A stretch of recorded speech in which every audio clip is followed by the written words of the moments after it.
एक बार आप क्वेश्चन को में देखिए, 50,000 शेयर 10 रुपये का जारी किया, लेकिन फेस वैल्यू तो शेयर का 10 रुपया है, लेकिन मार्केट में 13 रुपये में जारी हुआ है। इसका मतलब क्या है? प्रीमियम पे जारी हुआ है, 30% प्रीमियम पे शेयर जारी हुआ है। और प्रीमियम का अमाउंट, दूसरी बातें आपको देखना है, अलॉटमेंट में इंक्लूड है। कंप्लीट 3 रुपया आपका अलॉटमेंट के टाइम इंक्लूड है। 8 में 3 अगर बेनिफिट का इंक्लूड है तो कैपिटल में कितना ट्रांसफ़र करोगे? 5। मैं जानबूझ के दिया हूँ एक शेयर होल्डर से वो किस्त नहीं लिया हूँ। किससे? एक्स ने अलॉटमेंट का किस्त नहीं दिया, मतलब एक्स ने बेनिफिट भी नहीं दिया होगा। वाई से मैं वो किस्त जिसमें बेनिफिट इंक्लूड है वो ले चुका हूँ। सब कुछ नॉर्मल है, बस एक जगह पर डिफरेंस आएगा फॉर फ्यूचर के टाइम में, कि जिसका बेनिफिट एक्स के पास, आप देखो यहाँ पे लिखा हुआ है 3,000 शेयर है जो अलॉटमेंट फर्स्ट और फाइनल कॉल दोनों किस्त नहीं दिया। और वाई की बात करें तो वाई ने क्या नहीं दिया है? सिर्फ फर्स्ट और फाइनल कॉल नहीं दिया है। दोनों के शेयर को कंपनी क्या किया? फॉरफिट कर लिया है। और इस दोनों कितना शेयर होता है आप एक बार जोड़ के देखना, 5,000। 5,000 में कंपनी कितना शेयर रीइश्यू कर रही है? 4,000। और 4,000 में 2,000 शेयर जो है ना, वाई वाला 100% लिया है। तो एक्स का शेयर कैसे जारी हुआ होगा? प्रोपोर्शनेट जारी हुआ होगा। एक्स का 100% शेयर जारी नहीं हुआ है, वाई का 100% शेयर जारी हुआ है। इसका मतलब एक्स का 100% शेयर जारी नहीं हुआ है, यानी एक्स वाले में हमें प्रोपोर्शनेट रीइश्यू करना पड़ेगा। और लास्ट में हमें पता करना है क्या अमाउंट कंपनी के कैपिटल रिजर्व में जाएगा। तो पहले तो आप लोग कल भी सीखे थे क्या? 3 किस्त 6 एंट्री, वो 6 नॉर्मल जर्नल एंट्री कर लेते हैं। हटा दें क्वेश्चन का आप एक बार स्क्रीनशॉट रख लीजिए। लिख लिए हैं तो बहुत बढ़िया, नहीं तो आप इसका स्क्रीनशॉट रख लीजिए। हटाते हैं। पहला एंट्री मुझे बताओ, सब कर चुके होंगे। Bank account debit to share application कितने का था वो? 50,000 मल्टीप्लाई 3 रुपया, 1.5 लाख से। पहले पैसा आने का एंट्री पास किए, नरेशन नहीं लिख रहा हूँ। बीइंग क्या लिखोगे? Being application money receive for 50,000 share eight the rate of 3 each. अब ये पैसे को हम लोग मंगवाए क्यों हैं? कैपिटल के लिए। तो दूसरी एंट्री में क्या करेंगे? एप्लीकेशन जितना से क्रेडिट करते हैं उतना से डेबिट करेंगे और उस पैसे को कैपिटल में ट्रांसफ़र कर देंगे। दूसरा एंट्री ख़त्म। कितने से? 1.5 लाख से, क्योंकि एप्लीकेशन में तो कॉल इन एरियर का झंझट रहता ही नहीं है। आप देखो, application once credit again debit by the same amount. बचा क्या एंट्री में? Bank account debit to share capital. Bank कहाँ चला जाएगा? कंपनी के एसेट में। और शेयर कैपिटल कहाँ चला जाएगा? लाइबिलिटी में। सेकेंड एंट्री जो आप कर चुके होंगे, पहले ड्यूज़ का एंट्री करते हैं। पहले पैसा नहीं आता, कंपनी का अकाउंटेंट सोच रहा है क्या आज अलॉटमेंट होगा, 4 लाख आएगा। उस 4 लाख में, लाइन सुनना मैं क्या बोल रहा हूँ, उस 4 लाख में कंपनी के कैपिटल होगा 2.5 लाख और फ़ायदा होगा 1.5 लाख। अभी फ़ायदा हुआ नहीं है, क्रेडिट कर चुका है सिक्योरिटी प्रीमियम को, सारे बेनिफिट को रिकॉर्ड कर लिया 1.5 लाख से। इस एंट्री को ध्यान से देखो, सिक्योरिटी प्रीमियम को 1.5 लाख से क्रेडिट कर चुका है कंपनी। ये सोच लिया कि सब लोग पैसा देगा और सारा बेनिफिट आ जाएगा। बेनिफिट इनकम को रिकॉग्नाइज कर लिया। अब इनकम नहीं आएगा तो टेंशन होगा, आ जाएगा तो क्या टेंशन लेना। अगला एंट्री, जितना से अलॉटमेंट को डेबिट करते हैं उतना से अलॉटमेंट को क्रेडिट कर दें। कितने से? 4 लाख से।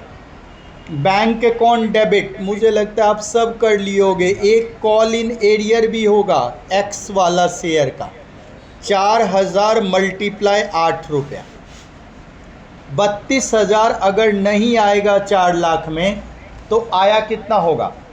3,68,000। क्या सही किया हूँ? इसके पास 3,000 share. Okay okay, sorry, okay 3,000 share है। 3,000 मल्टीप्लाई 8, 24,000 होगा। तो आप मुझे बताओ कितना रुपया आया होगा? 3,76,000। इसको कर लेना और लिख लेना यहाँ पे, being all money received except mister X having कितना share? 3,000 share, dues at the rate of ₹8 each. 8 रुपये से ड्यूज रहा। अभी फॉरफिट नहीं करेंगे। फॉरफिट कब करेंगे? फाइनल कॉल के बाद। अगला एंट्री भी आप सब कर लिए होंगे। ड्यूज की पहले entry, share first and final call account debit to share capital. To share capital कितने से बताओ? पूरा 3 रुपया था ना? 2 रुपया था। 1 लाख से, 1 लाख से। और एक और एंट्री आप कर चुके होगे, शेयर फर्स्ट कॉल को जितना से डेबिट करते हैं उतना से क्या कर देंगे? क्रेडिट कर देंगे। 1 लाख से डेबिट क्या होगा? वही पुरानी कहानी, bank account, call in arrear account. इस बार 2 शेयर होल्डर है, एक के पास 3,000, एक के पास 2,000। मल्टीप्लाई कितना रुपया? 2 रुपया, यानी 10,000 नहीं आया होगा। तो आया कितना होगा?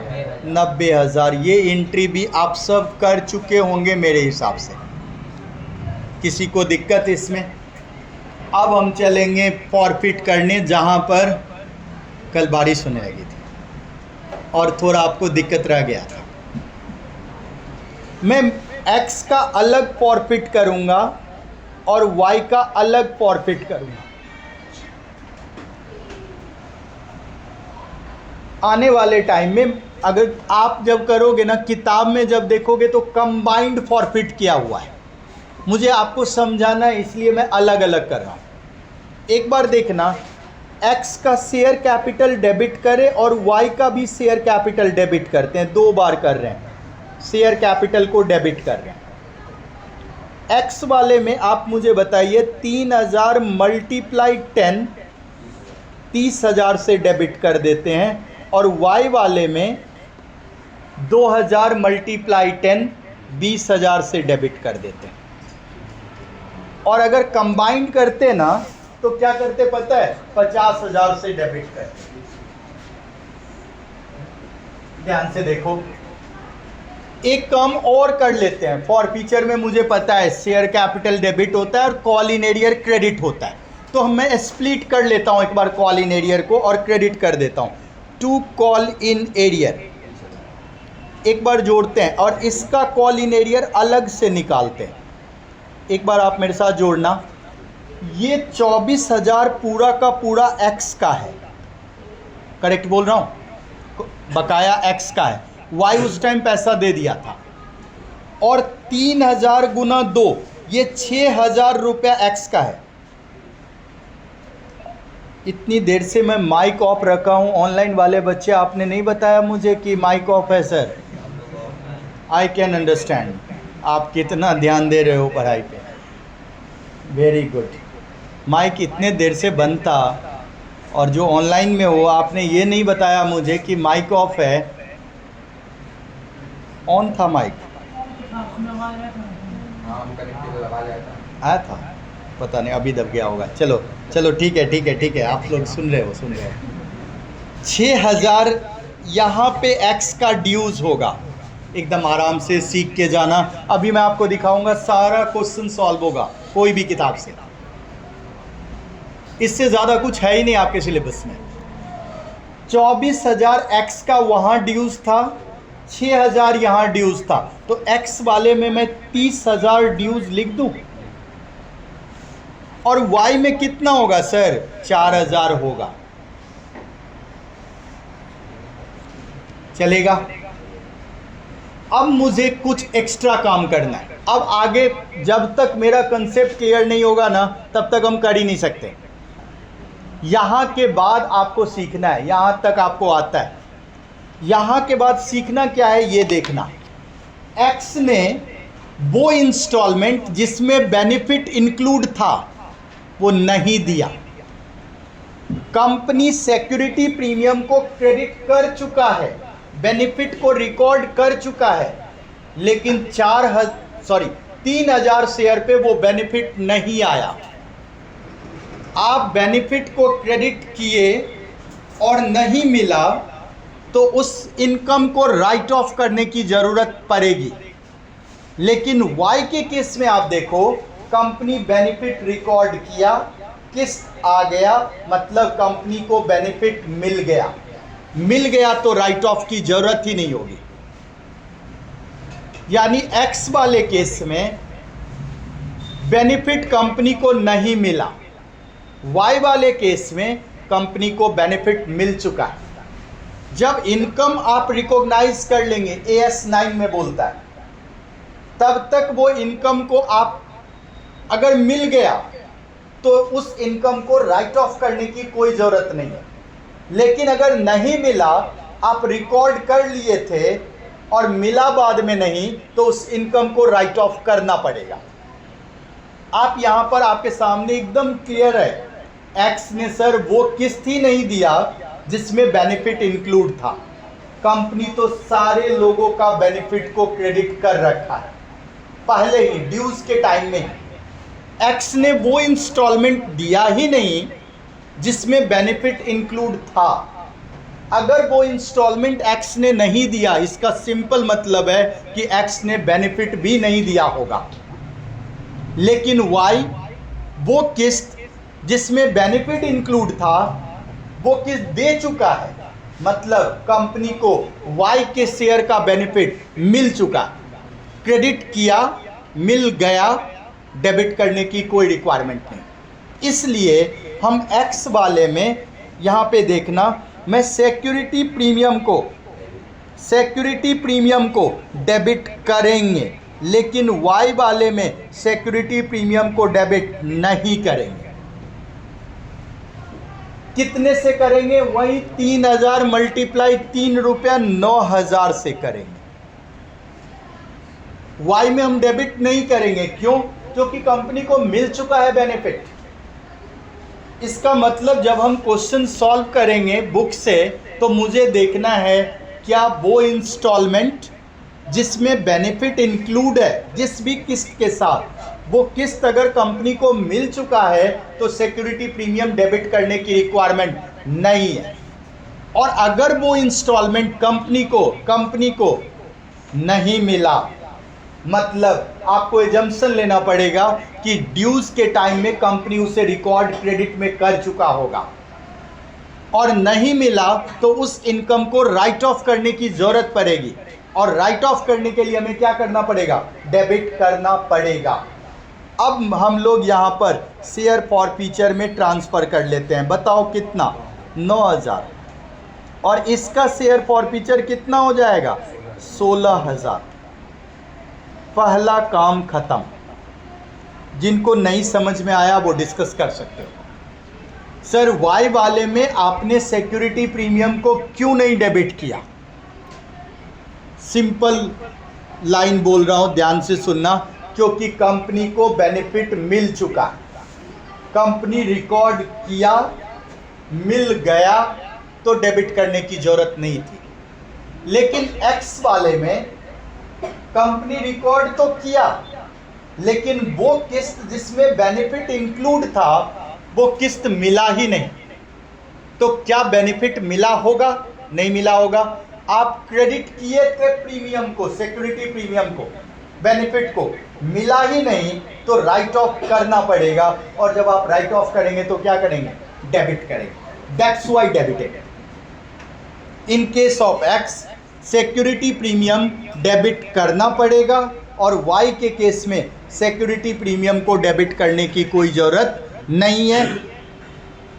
आपको बुक में एक ही मिलेगा, कोई कभी दिखेगा कि वो वाला किस्त वो शेयर होल्डर नहीं दिया जिसमें बेनिफिट इंक्लूड था, कभी दिखेगा कि वो वाला किस्त दे दिया बाकी किस्त नहीं दिया।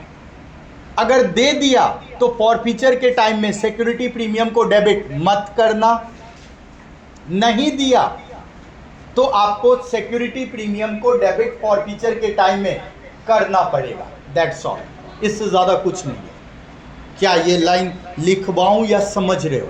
अगर AS9 थोड़ा सा देखो, रेवेन्यू रिकॉग्निशन का ये है ना कि आप कोई रेवेन्यू रिकॉग्नाइज किए और नहीं मिला तो उस रेवेन्यू को राइट ऑफ करना पड़ेगा। हम इनकम मान ले और बाद में पता चला मिला ही नहीं तो उसे डेबिट करके राइट ऑफ करना पड़ेगा। और अगर हम इनकम रिकॉर्ड किए, चाहे फॉरफिट कर लिए या कुछ भी किए, हमें वो इनकम मिल गया तो राइट ऑफ करने की कोई रिक्वायरमेंट नहीं है। वही बात यहाँ पर हुआ है। वाई वाले केस में चूंकि मुझे इनकम मिल चुका है, वो बेनिफिट मिल चुका है, क्योंकि वाई ने वो किस्त जिसमें बेनिफिट इंक्लूड था वो किस्त दे चुका है। इस कंसेप्ट को समझ लो और थोड़ा मेहनत करो। कोई भी कॉम्पिटिटिव एग्जाम में कंपनी अकाउंट का क्वेश्चन उठा लो, सारा बन जाएगा। इससे बाहर कहीं आगे भी नहीं है, फर्दर कोर्सेज में भी नहीं है। मैं 11th 12th अभी 12th को पढ़ा रहा हूँ, मैं आपको बोल रहा हूँ आगे हायर स्टडी में भी इससे ज़्यादा बातें आई नहीं। कंसेप्ट बस इतना ही है। क्या वो पार्ट ऑफ इंस्टॉलमेंट जिसमें बेनिफिट इंक्लूड था वो मिला या नहीं मिला? मिला तो डेबिट करने की जरूरत नहीं है। और अगर नहीं मिला मतलब हम इनकम को रिकॉर्ड तो क्रेडिट तो कर चुके हैं, यहां देखो ना, सबका कर चुके हैं। नहीं मिला, बाद में पता चला कि वो मिला ही नहीं, तो हमें उसको राइट ऑफ करने की जरूरत है। और राइट ऑफ करने के लिए हमने क्या किया? डेबिट किया। रुकता हूं मैं, ये ओके बोलोगे तब आगे बढ़ेंगे, मत बोल देना आगे बढ़ो सर। देखो आप सेल्फ असेसमेंट करो, अगर कहीं दिक्कत लग रहा है तो पूछो, टाइम की कोई टेंशन नहीं है। अपना इतना मेहनत करके इतना धूप में आते हो। यस विवेक, 3 रुपए का था साइड प्रीमियम और 3000 शेयर था उसके पास, तो 3000 मल्टीप्लाई 3 कर दिए, 9000 लिखे।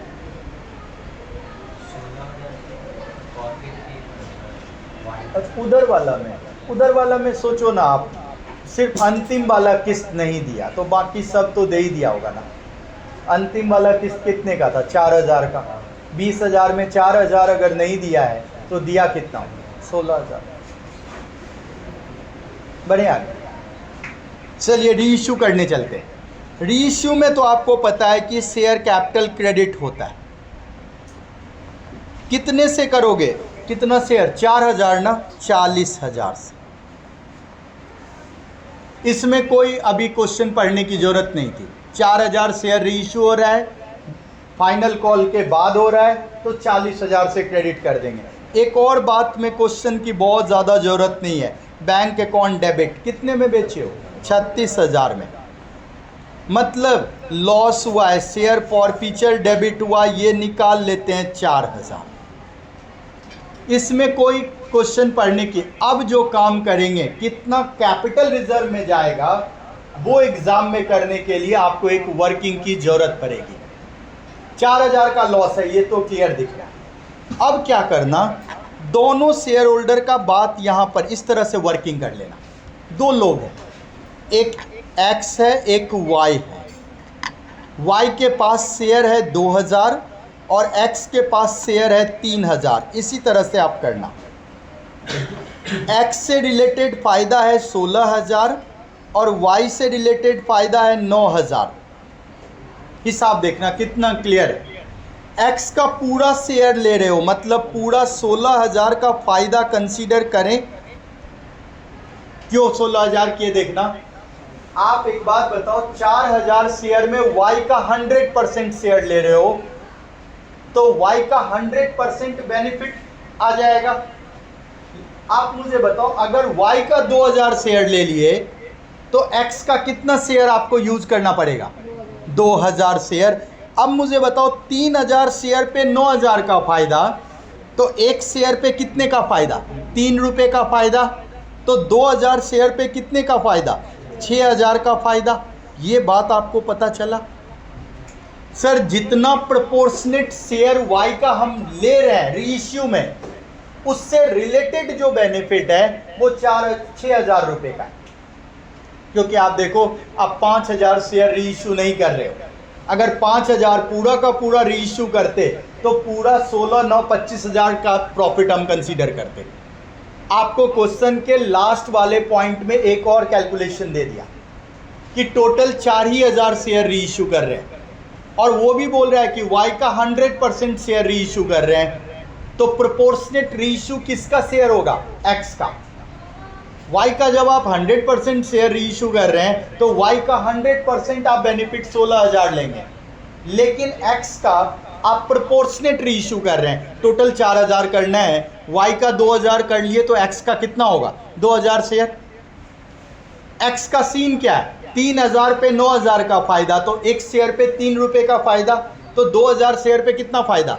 6,000। 16 और 6 22,000 benefit related to those share which we are going to reissue in the market. जो हम मार्केट में दोबारा जारी करने जा रहे हैं शेयर, उससे रिलेटेड बेनिफिट 22,000 रुपए का। सर आपने एक्स का पूरा क्यों नहीं लिया? ऐसा क्वेश्चन बोल रहा है कि वाई का पूरा शेयर लो, 4,000 जारी करना है, वाई का 100% शेयर लेना है, तो वाई का तो पूरा 2,000 शेयर री इशू करेंगे, तो पूरा बेनिफिट को हमने कंसीडर किया। लेकिन एक्स में हमें 4,000 में 2,000 अगर वाई का करेंगे तो एक्स का कितना करेंगे? 2,000 का बेनिफिट हमें स्प्लिट करना पड़ेगा। तो हम लोग देख रहे हैं 9,000 की बेनिफिट 3,000 शेयर में, तो एक शेयर में बेनिफिट 3 रुपया, तो 2,000 शेयर पे बेनिफिट 6,000 का होगा। तो एक्स का वाई का 16,000 का बेनिफिट और एक्स का 6,000 का बेनिफिट, टोटल कितना हो गया? 22,000 का बेनिफिट में लॉस कितना है आप देखो ना, निकाल चुके हो 4,000। कितना कैपिटल रिजर्व में ट्रांसफर कर दें? 18,000। That will be the answer. Last entry कर दूं, share forfeiture account debit to capital reserve by 18,000। कोई कंफ्यूजन तो पूछोगे यहाँ पे, सारा वर्किंग आप नीचे लिखा हुआ। कल भी ये लास्ट वाला पॉइंट कुछ ऐसा ही था गणित, जो कि आपको देखना है कि एक शेयर होल्डर का अगर 100% शेयर आप री इशू किए हैं तो उसका 100% बेनिफिट आपको लेके चलना है। दूसरे शेयर होल्डर का पूरा आप नहीं री इशू कर पाए, प्रोपोर्शनेट री इशू किए, तो उसका प्रोपोर्शनेट बेनिफिट आपको फाइंड आउट करना पड़ेगा। तो total benefit related to that 4,000 share is 22,000। 22,000 के बेनिफिट में 4,000 का री इशू करने से लॉस हुआ, तो कितना कैपिटल रिजर्व में ट्रांसफ़र करेंगे? 18,000 ट्रांसफ़र करेंगे। कोई कंफ्यूजन तो पूछोगे, नहीं तो हम लोग आगे बढ़ेंगे।